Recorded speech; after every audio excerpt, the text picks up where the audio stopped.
So, yeah, another message for you, Virgo.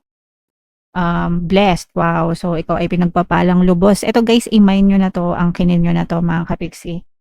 Hindi nyo kasi nare-realize kung gaano kayo ka-blessed kasi ang focus ng attention nyo is nandun sa mga bagay na wala kayo. Kapag ang attention nyo ay nasa mga bagay na wala sa inyo or wala kayo, ang tendency is magreklamo kayo. And if you are complaining, pag nagrereklamo kayo guys, mas lalo nyong binablock yung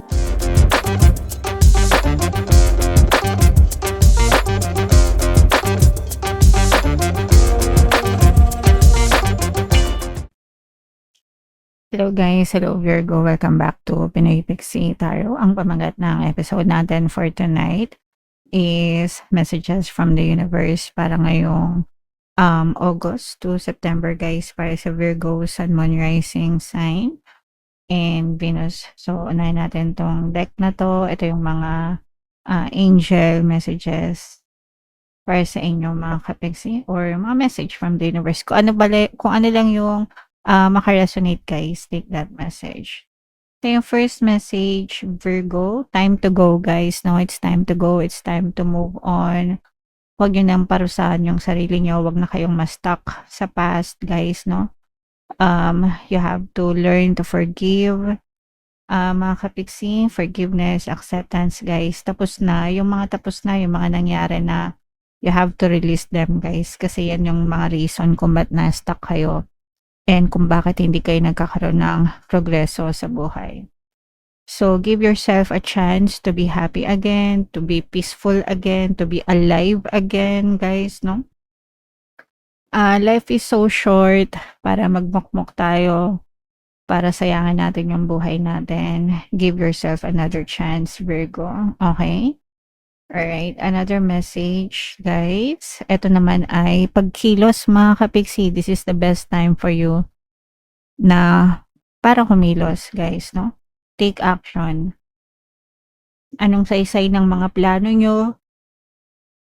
Anong saysay ng mga kaalaman nyo?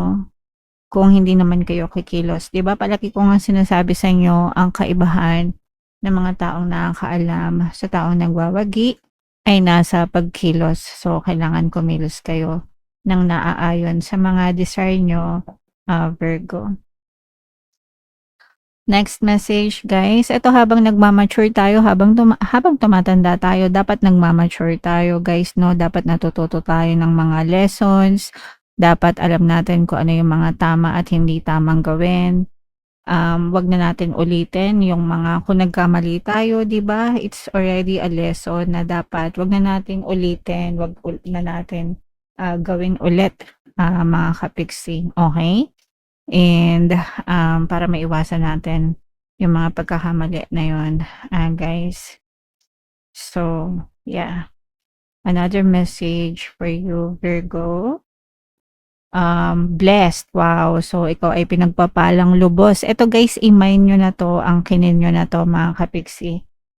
Hindi nyo kasi nare-realize kung gaano kayo ka-blessed kasi ang focus ng attention nyo is nandun sa mga bagay na wala kayo. Kapag ang attention nyo ay nasa mga bagay na wala sa inyo or wala kayo, ang tendency is magreklamo kayo. And if you are complaining, pag nagrereklamo kayo guys, mas lalo nyong binablock yung pasok ng blessings sa buhay nyo. Okay? So, dapat ituon nyo yung pansin nyo dun sa mga bagay na meron kayo. Salamat po kasi buhay pa kami, buhay pa ako, malakas kami, healthy kami, nakakabili pa kami ng pagkain, may trabaho kami, nakapagbayad kami ng mga bills, diba? I've got air in my lungs, roof on my head, food on my table, 'di ba? Those are blessings na most of the time tinitake for granted natin mga kapiksi, 'di ba? Tinitake for granted natin. And hanap tayo ng mga bagay na wala tayo.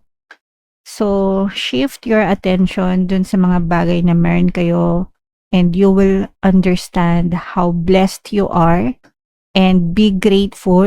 Ipagpasalamat nyo yun guys kasi the more na pinagpapasalamat nyo yun, the more na ibi-bless kayo, Virgo. Okay?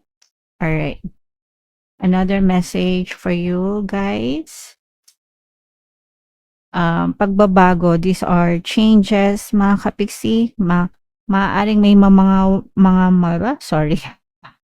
maaring may mga mawala sa buhay nyo, pero may kapalit yan ng mga magagandang pagbabago, positive change, guys. Okay? So, bigyan nyo ng space. Huwag nyong panghinayangan, guys, na mawala yung mga tao, bagay, sitwasyon sa buhay nyo na hindi nyo deserve. Kasi magkakaroon ng space. Pag pinakawalan nyo yan, time to go, time to let go.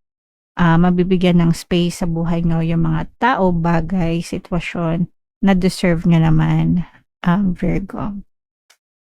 Alright, and another message, Virgo.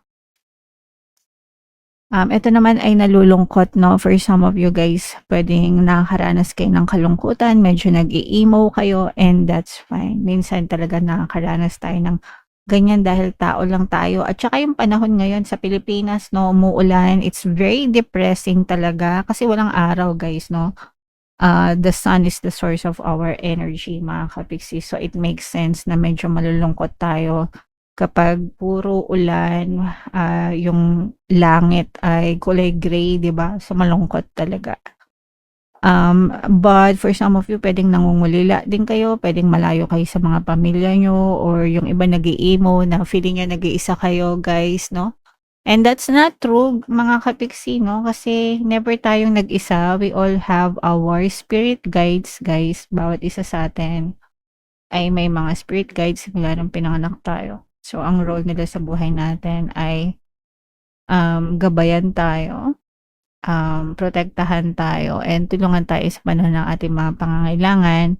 So, palagi natin yan kasama sila. So, you're not alone. You were never alone. And you will never be alone, Virgo. Okay? Alright. So, yan yung mga messages. Ito guys, i-mind-mind nyo itong mga blessings na to, itong mga positive changes na to. Claim nyo na yan, guys, sa comment section. So, buno tayo sa love, guys. Habang sinishuffle ko to, panoorin nyo muna yung video natin regarding sa ating paano mag-manifest ng abundance video course. Kapiksi, sawa ka na ba sa mga struggles at hirap sa buhay mo? Masipag ka ba at masikap sa buhay ngunit hindi ka pa rin umaasenso? Ilang beses ka na bang nag-attempt mag-negosyo at mag-invest pero palagi ka pa rin nalulugi? Sa pagkakataon na ito ay maaaring may subconscious beliefs ka na nagiging balakid sa iyong pag-unlad at pagyaman. Introducing, paano mag-manifest ng abundance video course. Dito ay matututunan mong ma-overcome ang mga balakid mo para tuluyan ka ng umunlad, umasenso, sumagana, maging matagumpay, successful at maswerte sa iyong kabuhayan, pera, trabaho, negosyo sa lapi at kaperahan ng bonggang-bongga. Dali, mag-send na ng email sa pinoypixie@gmail.com at simulan na ang iyong pagyaman ngayon. Alright, so sa lahat ng gusto mag-avail ng course, guys, meron tayong paano mag-manifest ng abundance video course, paano mawala ang third party, at magkaroon ng harmonious na relationship, paano pabalikin si ex, revise breakup. Sa mga interesado, guys, mag-send lang kayo ng email sa pinoypixie@gmail.com. And sa mga naghahanap ng pampaswerte, guys, no, meron tayong money shaker jar. Ito yun, guys, no? Super liit na button ito, pero super effective, super powerful, mga kapiksi. At saka ito. So, ito yung ating WhatsApp number, guys. Chat nyo lang ako dyan sa mga gusto mag-avail, mga kapiksi. So, ito yung mga love messages. Pwede kayong pumili lang ng isa, tas kung ano yung makaresonate, take that message. Or pwedeng panoorin nyo lahat kung ano yung makaresonate, take that message. So, ito yung first card. Ito yung image, mga kapiksi. So, reflection. Give each other some space at the moment. Trust and have faith that all will work out for the best. So, minsan, guys, sa relationship, kailangan natin ng space, no? Not necessarily na maghiwalay, mga kapiksi, pero a period of time na mag-focus lang kayo sa sarili nyo and sila is mag-focus din sa sarili nila. And minsan doon nyo nare-realize na I cannot live with this person, hindi ko siya kayang mawala sa buhay ko. And likewise, ganun din yung person mo. Doon nyo mapagtatanto kung gaano nyo kamahal yung isa't isa. And minsan naman, doon nyo marirealize na hindi pala siya yung tamang person sa buhay ko. Either way, mga kapiksi, win-win pa rin yan sa inyo kasi 'Di ba, 'pag na-realize niyo na para kayo sa isa't isa, di good, 'di ba? Kung na-realize niyo naman na, you're not meant to be together, good pa rin 'yan. Kasi binibigyan niyo ng space, sa buhay niyo yung pagdating ng tamang person naman or letting go of them para mabigyan ng space yung tamang person sa buhay niyo, okay? So, yeah. Comment down below if naka-resonate kayo dyan, Virgo. So, yung next message naman, look inside yourself, examine what is causing you to feel this way. So, kayo lang yung nakakaalam talaga, guys, ng totoong nararamdaman nyo sa person mo. At saka, kung ano yung nararamdaman nyo sa relationship. Syempre, kung masaya kayo, di ba? Abay, ituloy nyo lang yan, mga kapiksi. But, if you feel like hindi na kayo masaya and you have multiple reasons, di ba? Kasi pag hindi na kayo masaya, guys, madaming dahilan yan. Okay? Madaming reason, mga kapiksi. And kayo lang yung nakakaalam ng mga dahilan na yan, guys. Okay? So, kayo lang yung makakasagot din kung magbibigay ba kayo ng space sa isa't isa or if you still want to fight for the relationship. Kayo lang din yung makakasagot niyan, mga kapiksi. Kasi kayo lang yung makakaalam kung ano yung talagang nangyayari sa inyo. Kahit natulungan kayo ng ibang tao or mag-advise niyo yung ibang tao or whatever, guys. Okay? Alright. And ito naman yung next message, guys.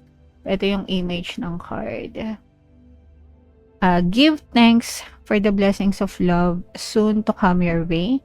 Know that you deserve to be and have all that your heart truly desires. So, pwede siya mag-resonate whether in a relationship ka na. Siyempre, kung in a relationship ka, you have to give thanks na in a relationship ka and pray na magtuloy-tuloy yung pagkakaroon nyo ng harmony, especially if meron kayong harmonious na relationship, guys. And kung kayo naman ay nagdadasal, diba, guys, palagi ko nga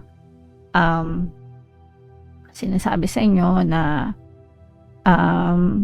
ipagdasal yung relationship, mga kapiksi, no? Give thanks as early as now, magpasalamat kayo. Give thanks that the right specific person is going to come to you and you will be in a very harmonious and committed relationship, mga kapiksi. Okay? So, dapat ganon, guys.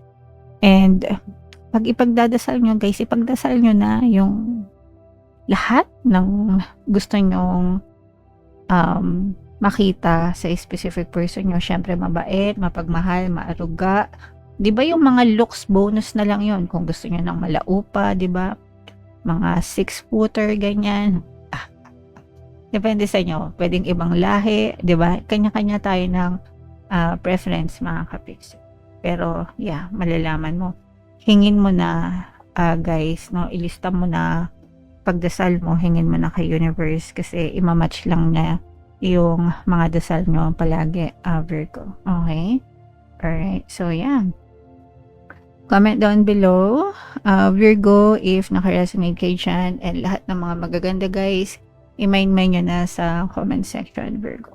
So, for more tarot readings, ito yung playlist nyo. Ito naman yung ating success stories ng paano mag-manifest ng abundance video course. Panoorin itong video natin, guys, about money shaker jars. Thank you for liking, sharing, and subscribing. See you next time. I love you all, guys. Have a nice day. Bye-bye.